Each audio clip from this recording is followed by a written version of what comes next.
It was a warm autumn evening, the kind where the leaves seemed to glow orange against the setting sun, and the air was heavy with the smell of wood and the promise of an early frost. I had been living with my father and his new wife, Laura, for the past 6 months.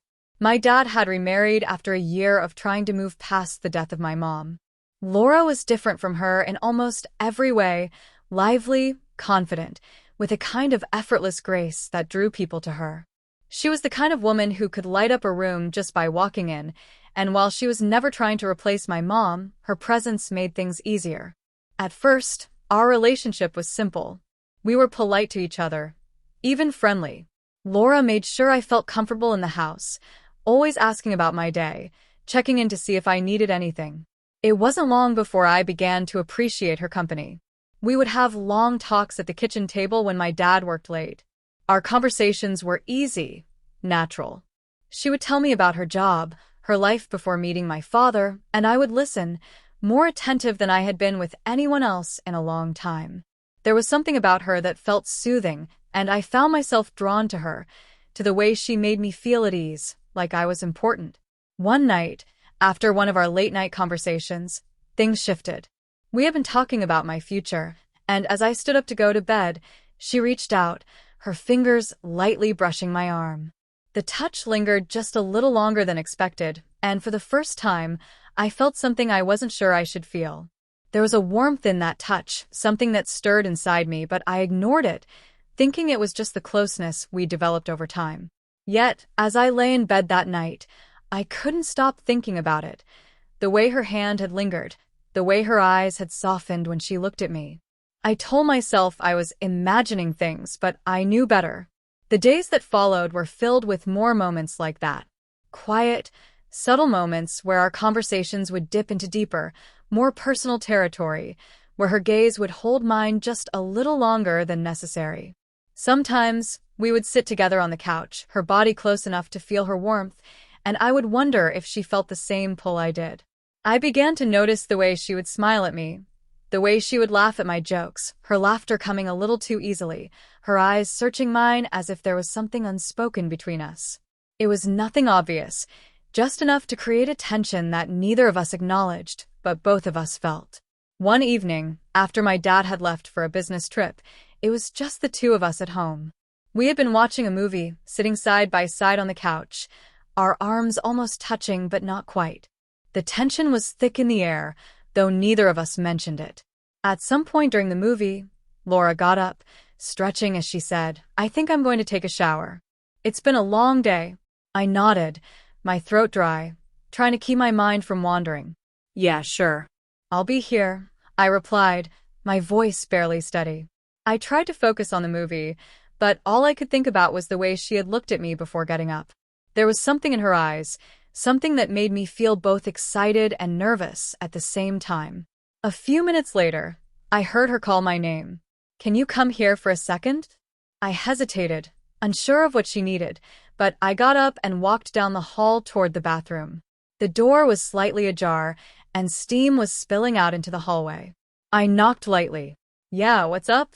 Her voice came from behind the door, soft and a little uncertain. "I need some help with the shower. I think the water temperature's off." I felt my heart race. It was an excuse, something we both knew wasn't true, but I stepped inside anyway. She was standing in front of the mirror, her hair damp, wearing a thin towel that clung to her body in a way that left little to the imagination. My breath caught in my throat, and I struggled to keep my eyes on hers. "I just can't seem to get it right," she said, her voice barely above a whisper. Without thinking, I stepped closer, reaching past her to adjust the shower knob. My arm brushed against hers, and the contact sent a jolt through me. Our eyes met in the mirror, and for a moment, neither of us moved. Then, she turned to face me, her gaze locked on mine. There was a moment of silence between us, the kind of silence that's heavy with things left unsaid. Laura's eyes searched mine, and I could feel the heat of her body so close to me, the thin towel barely separating us. I couldn't move, couldn't speak, as if all the air had been sucked out of the room. My mind raced with thoughts I didn't want to have, emotions I didn't want to feel, but they were there, undeniable, simmering beneath the surface. "I shouldn't have asked you in here," she said quietly, her voice trembling slightly. She didn't finish the sentence, and I didn't ask her to. The unspoken words hung in the air between us, and I knew exactly what she was trying to say. There was something between us, something that had been building for weeks, months even, and now, standing there with her so close, it felt like it was all about to come crashing down. Before I could stop myself, I reached out, my hand brushing against her arm. She didn't pull away, didn't tell me to stop. Instead, she looked up at me, her eyes filled with something I hadn't seen before, something that mirrored the confusion, the desire, the fear I was feeling inside. "Laura," I whispered, my voice barely audible. "We can't." But even as I said the words, I wasn't sure I believed them. My hand had slid up her arm, my fingers now resting gently on her shoulder.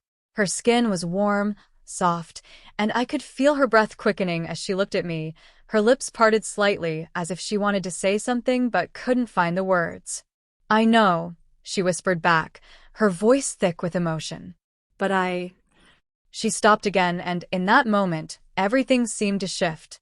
Her hand came up to rest on my chest, her fingers trembling slightly as they touched me. I felt my heart pounding beneath her touch, and it was like the world had narrowed to just the two of us, standing there in the steam-filled bathroom, teetering on the edge of something we couldn't take back. Without thinking, I leaned in, my forehead resting against hers. Our breaths mingled in the small space between us, and for a moment, I thought we might pull back, that we might step away from the line we were about to cross. But then, her lips brushed against mine, so softly at first that it almost didn't feel real. But it was real. The kiss deepened before either of us could stop it, a slow, deliberate slide into something that we both knew was wrong but couldn't resist. My hand slid up to her waist, pulling her closer as her arms wrapped around my neck. The towel between us slipped slightly, and I felt the warmth of her body against mine, the softness of her skin, the way her breath hitched as I held her. For a long moment, we stood there, lost in the kiss, in the feel of each other, in the rush of emotions that neither of us could contain. And then, as suddenly as it had started, she pulled back, her eyes wide with a mix of fear and guilt. "I can't," she whispered, stepping away from me, her arms wrapping around herself as if she could shield herself from what had just happened. "We can't do this. It's wrong." I nodded, my mind still spinning, my heart still racing. "I know," I said, my voice hoarse. "I know." We stood there for a long time, neither of us knowing what to say, what to do. The tension that had been building for so long was still there, but now it was laced with something darker. Guilt, confusion, regret. "I'm sorry," Laura whispered, her voice breaking. "I didn't mean for this to happen." I shook my head. "You don't have to apologize. It's not just you." She looked at me, her eyes filled with tears. "But it is. I should have known better. I shouldn't have let it get this far." I didn't know what to say, how to fix what had just happened.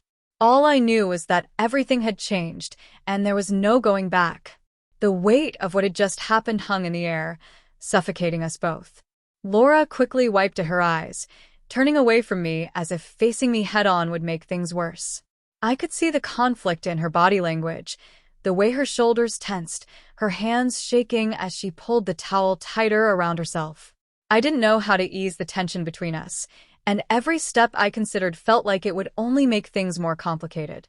"I'll go," I finally said, my voice barely a whisper, though it felt like the only option. "I'll give you some space." She didn't respond immediately. Her back was still turned, but I could see her nod, her shoulders rising and falling with each shaky breath. I left the bathroom, the air outside feeling colder, the silence of the house suddenly oppressive. I made my way to my room, closing the door behind me, my mind reeling from the weight of what had just happened. I had no idea how to move past it, or if we even could. I sat on the edge of my bed, my head in my hands, trying to wrap my mind around the moment we had just shared. It wasn't just the kiss, it was everything that had been building up to it. The weeks of stolen glances, the lingering touches, The way our conversations had grown more personal, more intimate. All of it had led to that moment, but now that it had happened, the reality of it was impossible to ignore. The guilt gnawed at me, but there was also something else, something I couldn't fully shake. I had wanted it. I had felt the pull between us, and even though I knew it was wrong, I had let it happen. The memory of her touch, the softness of her lips, the warmth of her body against mine, it was all still vivid in my mind, and no matter how hard I tried to push it away, it lingered. I lay back on the bed, staring up at the ceiling, trying to steady my racing thoughts. I had no idea how we were supposed to face each other after this, no idea how we could go back to the way things were. I didn't know if I even wanted to. The next morning, I woke up to the sound of soft footsteps outside my door. For a moment, I thought about staying in bed, avoiding the inevitable confrontation, but I knew I couldn't hide forever. I got up, pulling on a shirt, and slowly made my way to the kitchen, where I found Laura sitting at the table, staring down at a cup of coffee, her face pale and drawn. She looked up when she heard me approach, her eyes red and tired, and for a moment, we just stood there, neither of us knowing what to say. The weight of the previous night was still heavy between us, and I could see the same uncertainty, the same guilt, in her eyes that I felt in my own. "Morning," I finally said, my voice rough from lack of sleep. "Morning," she replied, her voice barely audible. She looked down at her coffee, her fingers trembling slightly as she wrapped them around the mug. "We need to talk." I nodded, pulling out a chair and sitting across from her. "Yeah, we do." There was a long silence, the kind that felt like it could stretch on forever, and I could feel the tension building again. Finally, Laura spoke, her voice quiet but firm. "What happened last night, it can't happen again," she said, her eyes meeting mine. "We both know that." I nodded, swallowing hard. "I know. I care about you," she continued, her voice thick with emotion. "But it's not right. We both know it's not right.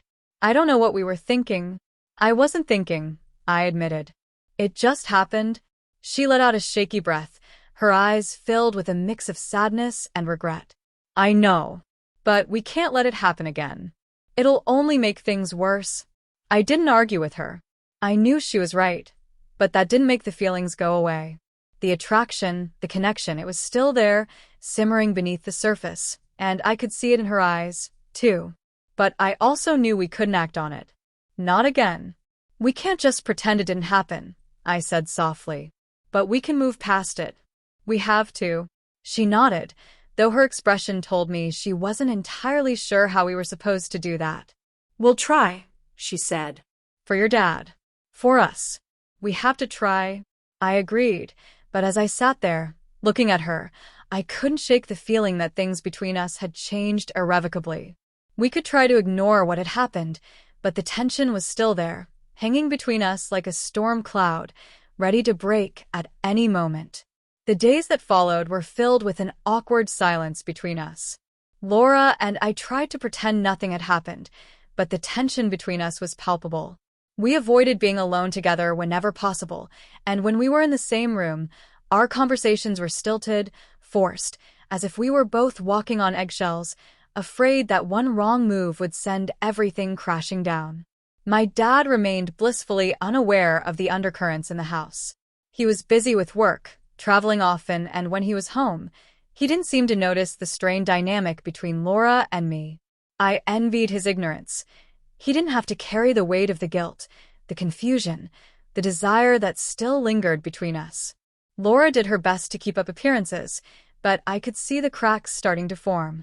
She would glance at me when she thought I wasn't looking, her eyes filled with the same conflicted emotions that I was trying so hard to suppress. And in those stolen glances, I could feel the pull between us again, as strong as ever. One evening, about a week after the kiss, my dad was out of town again, leaving Laura and me alone in the house. I had been avoiding her as much as possible, but as I sat in my room, I heard a soft knock on the door. My heart skipped a beat, and for a moment, I considered not answering. But then the door creaked open, and Laura stepped inside, her expression unreadable. "I think we need to talk," she said softly, closing the door behind her. I nodded, knowing this conversation was inevitable. Yeah, I think we do. She sat down on the edge of the bed, her hands folded in her lap. For a long moment, neither of us spoke. I could feel my pulse quickening, the tension between us almost unbearable. I've been thinking about that night, she said quietly, her voice trembling slightly. About what happened. So have I admitted, my throat dry. She looked up at me, her eyes filled with a mixture of guilt and something else, something that made my heart race.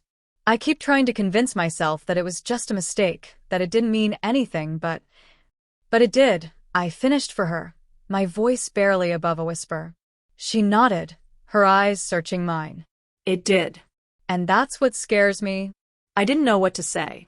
I felt the same way, terrified of what this meant, of the emotions that had surfaced between us. But at the same time, I couldn't deny the connection we had, the pull that kept drawing us closer, no matter how hard we tried to resist it. I don't know what to do, she continued, her voice breaking. I care about you, but this isn't right. I'm married to your father. I know, I said, my voice thick with emotion. And I don't want to hurt him. But I can't stop thinking about you, about what happened. She closed her eyes, taking a shaky breath. Neither can I. The silence that followed was suffocating, the weight of everything we weren't saying pressing down on us. I could see the struggle in her eyes, the way she was torn between what she felt and what she knew was right.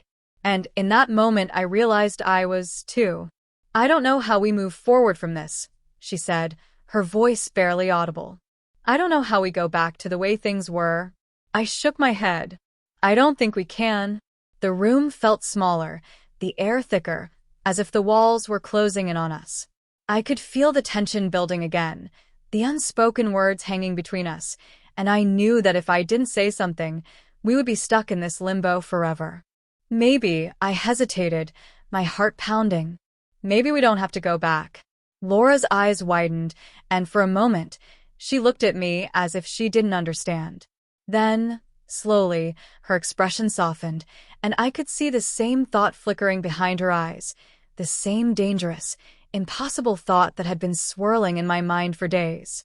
We can't, she whispered, but her voice lacked conviction. I know, I said, my voice steady. But what if? She didn't let me finish. Before I could say another word, she leaned in, her lips finding mine in a kiss that was slow, deliberate, and filled with all the emotions we had been trying to hide. This time, there was no hesitation, no uncertainty. Her hands tangled in my hair, pulling me closer, and I could feel the heat of her body pressed against mine, the soft sigh that escaped her lips as our kiss deepened. It felt like everything else faded away, the guilt, the fear, the consequences. In that moment, it was just us, two people caught in something they couldn't control, something they couldn't walk away from. But as quickly as it began, it ended. Laura pulled back, her breath coming in shallow gasps, her eyes wide with panic. No, she whispered, shaking her head. This isn't right. I can't do this. I reached for her, but she stood up, backing away from the bed, her hands trembling. I'm sorry, she said, her voice breaking. I can't. And just like that, she was gone, leaving me alone with the weight of everything that had just happened. The door clicked softly as Laura left the room, but the impact of her departure reverberated through me like a tidal wave. I sat on the bed, staring at the spot where she had been moments before, trying to make sense of everything. My thoughts were a tangled mess, the emotions swirling inside me too complicated to untangle. I knew she was right. What had happened, what almost happened again, was wrong. But even though I understood that, it didn't change the way I felt. It didn't erase the desire that still lingered in my chest, the way my skin tingled where she had touched me. I wanted her in ways I shouldn't, and the more I tried to push those feelings away, the stronger they seemed to grow. The night dragged on, each hour more agonizing than the last. I didn't sleep. Instead, I lay awake, my mind replaying every word, every look, every touch we had shared. The guilt weighed heavily on me, but underneath it all was a hunger I couldn't deny. It was as if I had crossed a line that could never be uncrossed, and now I was left standing on the wrong side, unsure of how to find my way back. The next morning was even more awkward than I had anticipated. Laura was in the kitchen when I came down, moving around in stiff, robotic motions as if pretending that everything was normal would make it so. We exchanged a brief, uncomfortable greeting, but the air between us crackled with unspoken tension. We both knew what had happened. We both knew that things had changed forever. For the next few days, we managed to avoid being alone together, but it was impossible to completely escape the tension that now permeated every interaction. My dad came back from his trip, oblivious to the storm brewing under the surface. He was cheerful and full of stories about his work, while Laura and I exchanged strained smiles, pretending that nothing had changed. But everything had changed. One evening, after another one of those excruciating dinners where we all pretended to be a happy family, Laura found me alone in the living room. My dad was upstairs, getting ready for bed, and the house was quiet except for the hum of the dishwasher in the background. She stood in the doorway for a moment, as if debating whether or not to say anything. I could feel her eyes on me, and when I looked up, I saw the same conflict in her expression that I had been feeling for days. "We need to figure this out," she said softly, stepping into the room and closing the door behind her. "We can't keep going on like this." I nodded, though I wasn't sure what figuring it out would even look like. "I know." She sat down on the edge of the couch, leaving a safe distance between us. "I've been thinking about what we said, about how we can't go back. And maybe that's true. Maybe things can't be the way they were before." I swallowed hard, my heart pounding in my chest. "So, what do we do?" She hesitated, her eyes searching mine for answers neither of us had. "I don't know," she admitted. "But I do know that I can't keep living with this guilt. I love your father, and I don't want to hurt him. But I also," she trailed off, her voice catching in her throat. "You also what?" I asked, my voice soft, barely daring to hope for an answer. "I also can't pretend that I don't feel something for you," she said, her words coming out in a rush, as if she had been holding them in for too long. "But that doesn't make it right. We both know that." Her admission hung in the air between us, and for a moment, I didn't know how to respond. I felt a strange mix of relief and sadness, relief that I wasn't the only one feeling this way, but sadness because acknowledging it didn't make it any easier. "I feel it too," I finally said, my voice low. "But you're right. We can't keep doing this. It's not fair to anyone." She nodded, her eyes filling with tears. "I don't know how to fix this. I don't know if we can fix this." The silence that followed was heavy, both of us lost in our own thoughts. There was no easy solution, no way to undo what had happened between us. We could try to move on, but the connection we had shared would always be there, a quiet reminder of the lines we had crossed. Eventually, Laura stood up, wiping at her eyes. "I think I'm going to go stay with my sister for a while," she said quietly. "I need some space to figure things out, and I think you do too." I nodded, understanding what she meant. "Yeah, maybe that's for the best." She gave me a sad smile, the kind that spoke of all the things we weren't saying. "Take care of yourself, okay? You too." And with that, she turned and walked out of the room, leaving me alone in the dim light of the living room. The house felt emptier without her, quieter, as if her absence had taken the energy out of the air. I sat there for a long time after she left, thinking about everything that had happened, everything that could have been but wasn't. I didn't know what the future held, didn't know if Laura and I would ever be able to look at each other the same way again. But for now, all I could do was sit with the uncertainty, the guilt, and the lingering desire that refused to fully fade. It wasn't the resolution I had hoped for, but maybe it was the only one we could have.